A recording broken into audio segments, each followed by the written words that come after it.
Hello, welcome, my name is Fredda. Today we're going to take a look at what we know so far about Crusader Kings 3 and speculate a little bit based on screenshots and so on and so forth.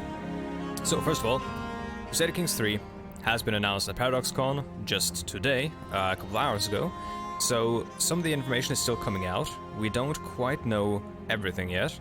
But we have some screenshots, we've got an interview from Rock Paper Shotgun to go on, we've got some speculation to share, and so on and so forth. So, first of all, Victoria 3 did not get announced, so a lot of people are probably going to be unhappy about that, but honestly, I believe that game is still being worked on, and I think people who are very upset and disappointed by this, while I understand it, I don't think you should be. I think Victoria 3 needs to be the best it can be, so it's going to come out whenever it is like actually prepared and ready for, you know, that to happen. So, first of all, let's talk about the basic features of Crusader Kings 3 that'll be coming with the game that we know of. We know that the game will have a map that spans the entirety of the current map, and it will basically it'll span from Ireland to India. And from the north to south, it'll actually span further down into Africa, into Central Africa, whereas before it sort of, like, touched the Sahara and the stuff below that, as I believe was introduced in either Holy Fury or Iron Century. I don't remember exactly which DLC, but I believe because of this, we can pretty much confirm, I think, that the Indian religions and their mechanics will be playable, and the Islamic, the Muslim religions will be playable, I believe. As well as pagan playable characters have been confirmed, so you'll have all that as we go into the game without DLCs. What we know that isn't in the game though from the past games is nomads. Well, they're in the game but you can't play them.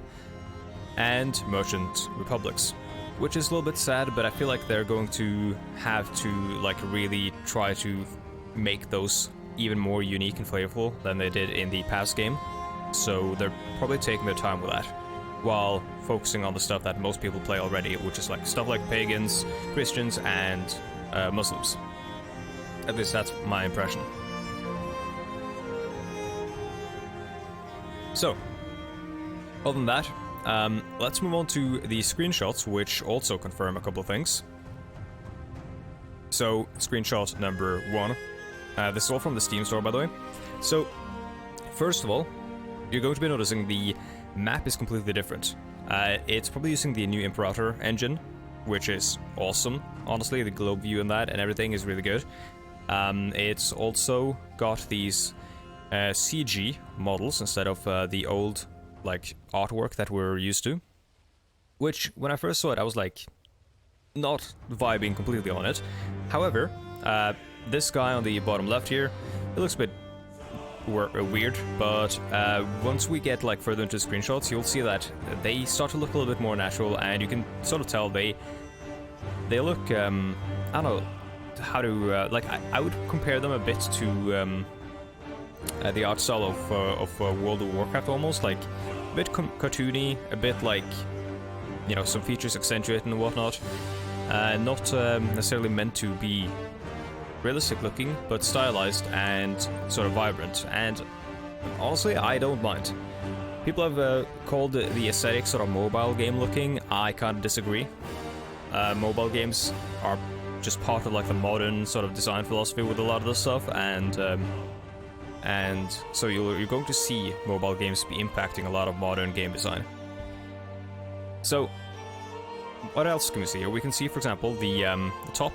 I can't really gesture with the mouse, sort of that, but at the top of the screenshot you can see the cash, like gold, you can see prestige, and you can see piety, which are resources that we are familiar with, as well as something else that I don't exactly know what it is.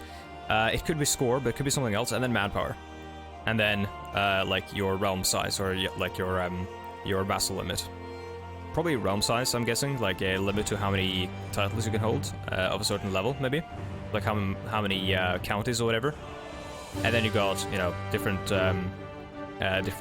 like interface windows to go into, which I'm guessing is like ruling. You've got the council or the court. You've got, I'm guessing, military stuff. You've got diplomacy, intrigue maybe, or yeah, intrigue maybe, and then one that looks like it's exclusively for like revolts or like vassal, you know, vassal machinations. And then of course you've got the event pop up here, Unpleasant Company.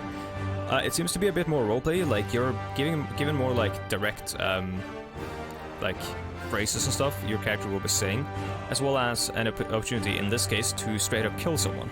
You're also shown where the duchy, like the person you're interacting with, is from, or their title, or highest title or whatever, and also whether or not you're a blood relative, and as well as the indicator, which I believe is the indicator for powerful vassal from Crusader Kings 2.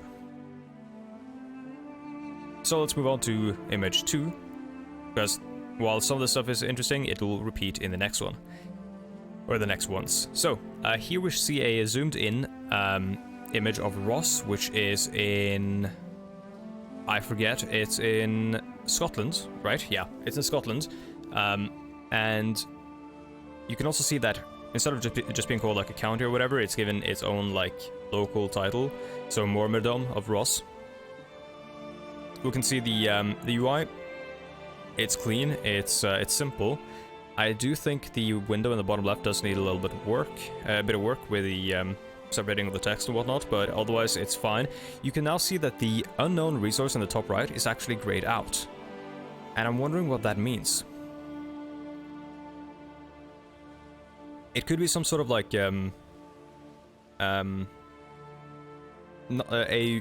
resource that you could tap on, or tap into at some point, kind of like prestige and whatnot, that builds up, maybe with your family, like a legacy resource, which would also make it sort of like score.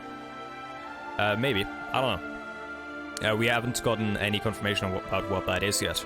Again, I'm making this video in the immediate aftermath of its announcement, so some information is still not out yet. But otherwise, the de jure hierarchy, so you can see the hierarchy of titles, good, clear, very easily communicates what you need to worry about. You can also see the map is really, really beautiful. It looks like something out of Total War, like the new Total War games, which I'm digging. And you can see the internal borders and the outer borders, also very pretty. Character looks pretty good here in the bottom left. You're going to see some much cooler stuff like this, for example. So here we're looking at, I believe, Ireland. No, this is Wales. Sorry, this is Wales, and you've got Lord Rywalyn ap Cynfyn, this is the Paradox developer here in the top left, and his spouse. And my god, the music just got loud. And their heir. You can like easily see their relationship and stuff. What they're like, who their relationship to you is. I'm guessing, because in Crusader Kings 2 you had two different relationship numbers appearing. And here you only have one, so I'm guessing they've sort of streamlined that to make it more clear, because otherwise I would always hover over one and, try to find out which one was indicative of their relationship to me and which one was indicative of the relationship to their lord and whatnot. It was kind of silly. But you can see your brother, Marshal, and Knight, so he's a knight, which is cool. Rock, Paper, Shotgun confirmed that is going to be there's going to be more emphasis on knighthood and being a knight. Maybe kind of like the mechanics in the Crusader Kings 2 mod a Game of Thrones. He is also a resentful Ravener, which I'm guessing is his, lifestyle, not trait, but the education or whatever. He's Welsh and he's Catholic, and you can see his skills, and you can see his personal combat skill that makes a return, as well as a button that looks like it's got two cross swords, which might be weapons or equipment or something. I don't know. And then, top left there, you can see his personal combat training, I'm guessing, as well as like some other lifestyle traits, maybe. Stubborn, greedy, and industrious, maybe. Because the donkey, I'm guessing, is stubborn, right? If that is a donkey, it looks like a donkey. And of course the house and everything, so all this stuff, very familiar from old Crusader Kings 2. And you can see, I'm guessing grayed out. Parents and grandparents here, they're dead. Children and stuff, not grayed out, not dead. Here is where I sort of was sold on the CG characters. I thought before this, they looked kind of goofy and weird, but here they kind of grew on me. On that beautiful map, once again, I'm guessing... So yeah, when you click on someone's like... duchy. This line you can see here, stretched across from Matterfall to whatever the Lord's duchy here is in the northwest, with arrows going towards it. I'm guessing that might indicate relationships of some sort. Like you can look for familial relationships, and you'll see like a web of those.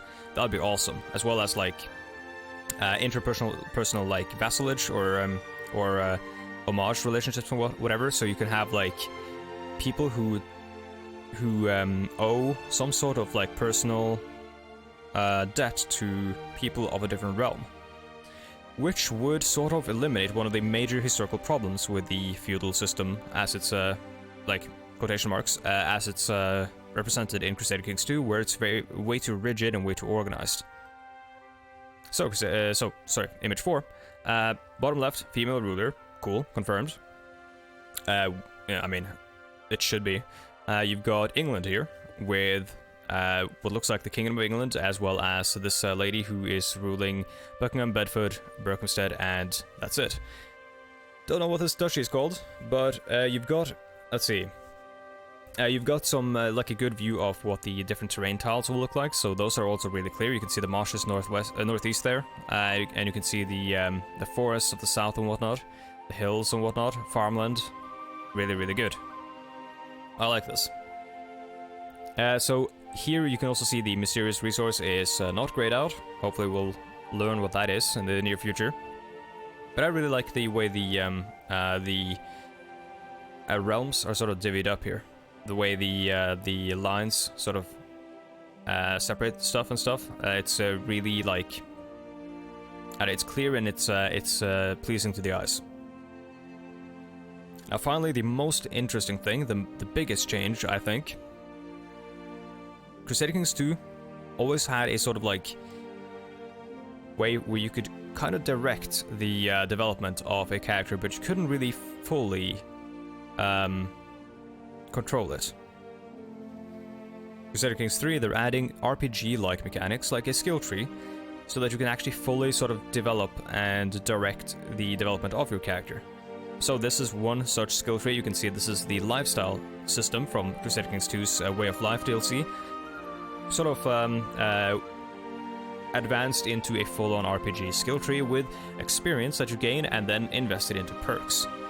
And that is really, really interesting. It would be really, really cool if they could set up those perks to give specific bonuses and maybe even give specific mechanics to you that you wouldn't have otherwise, so that instead of just getting percentages and getting, you know, various other weird bonuses, you could actually give the player more gameplay mechanics to play with. Though they would have to really, really like balance that out and be careful about that. And let's see, is there anything else really cool to talk about here? I don't think so, but you can see Gallant Chivalry focus is probably playing into the knight thing that was mentioned in the Rock Paper Shotgun interview, and oh my god, CK2, why are you so loud? So, other than that, the game is going to be released in 2020. We don't exactly know when. Start dates, 1066 confirmed, 867 AD is also confirmed, so we know there are multiple start dates. It's going to be streamlined, it's going to be easier to play, so you can bring in people who haven't played Crusader Kings 2 yet, which is going to be good, because Crusader Kings 2 is kind of a nightmare to teach people, honestly. Oh yeah, of course, I forgot something. The icon, let's go back to one of these. So this thing in the top right, what I speculated might be a form of XP that you can invest into like a legacy or something. I think I might be dead on, because in the Rock Paper Shotgun interview they talk about how you can invest points into advancing your bloodline and giving specific perks and traits to your bloodline. So I'm thinking this is an actual like legacy resolve, or sorry, legacy score like thing where you can actually invest this into your bloodline. So you can invest stuff into your bloodline to basically, for example, encourage certain genetic traits. You can encourage certain like other traits like being martial and stuff. So you can create a bloodline, sort of like Crusader Kings 2, where those things already happen. Of course, here instead of a bloodline straight up just being created by one character, here you gradually weave it together over the course of several generations, which is way, way cooler. Now, they haven't addressed Crusades, but in the Rock Paper Shotgun interview, they asked about Deus Vult, as the meme is called. That those words will no longer be appearing in the game because of their problematic connotations nowadays, which honestly fine. But yeah, they haven't really addressed Crusades and the meeting of cultures and how those will interact, but we're probably going to be learning more about that as the game gets along and the press gets more access to it. Now, the final thing I want to talk about, the coolest thing, in my opinion, they are going to be emphasizing role-playing a little bit more, so that you as a character, as you do stuff that actually sort of goes against the traits that you have, you build up something called stress. So instead of stress being a trait that you just get, that fucks with you, it gradually builds up. And I'm guessing once it reaches a certain level, you start to suffer like negative consequences. So you're sort of encouraged to play by your character's traits. So you want to build towards a character and a playstyle you would like to play, but you're not severely punished or completely restricted from playing against it. So you can go against it, but it's going to mess with your character. So in the bottom left, I think you can actually see the stress there, maybe. There's a red bar and what looks like a head, like a blue head. That might be a stress. Who knows? But that is about as much information as I have at the moment. In terms of speculation, what I think... So here's some stuff I don't think is in the game that I think is going to be DLC. 100%, of course, nomads and merchant cultures, we know that. Oh, sorry, I need to say, religions can be customized right off the bat, like in the DLCs from Crusader Kings 2. But here's what I think will be a DLC that is not in the game yet. Something that allows for either, like, expansion into Asia, which I think would be really cool, like China and all that, or something which allows for very non-traditional, completely different from Crusader Kings 2, relationships between like the various members of a realm. For example, two rulers ruling on an equal level, so two rulers being kings of the same realm. Because that is the thing that happened several times in medieval history, for example in Norway, where I am from, if you're not aware, and other nations, or other, like, realms. So stuff like that, I think, is going to be, like, on the platter. I don't think that's going to be soon. I think they're going to be doing, like, feature DLC early on, like, for example, Sword of Islam for Crusader Kings 2, the first one, and the Old Gods, which allow people to play different, like, types of characters and stuff. But also landless stuff, I think, is actually going to make an appearance fully in Crusader Kings 3, hopefully. Something weird like that, I would love that. Being able to actually play, like, monastic orders and stuff, being able to play, like, I don't know, probably not being able to play the Pope. I don't think that's going to be all that fun. But being able to play people who, like, who just work in the shadows and whatnot, that'd be kind of cool. Of course, it is called Crusader Kings, it's not called Crusader, you know, peasants, so, or like lowlifes or whatever who, or Crusader courtiers or whatever, so that might not be the case, but something that drastically changes the way the game is played, I think is going to be on the agenda early on, because that's how it went with Crusader Kings 2. With, you know, Muslims and the pagans. Other than that, I want to say thank you so much for watching. If this video interests you, and if my solid commentary and whatnot interests you, please check out other videos which should be appearing on the screen right about now. Other than that, you can find relevant information in the description down below, such as the information, or all the information I got is sourced in the description, so you'll find the Rock Paper Shotgun interview, you'll find the Steam page, and you'll find some Reddit posts and whatnot, and so on and so forth. So, other than that, I want to say thank you so much to these wonderful people for supporting me on Patreon, and special thanks to Angry Rasputin for sponsoring this video. Thank you so much. I'll see you next time. Goodbye.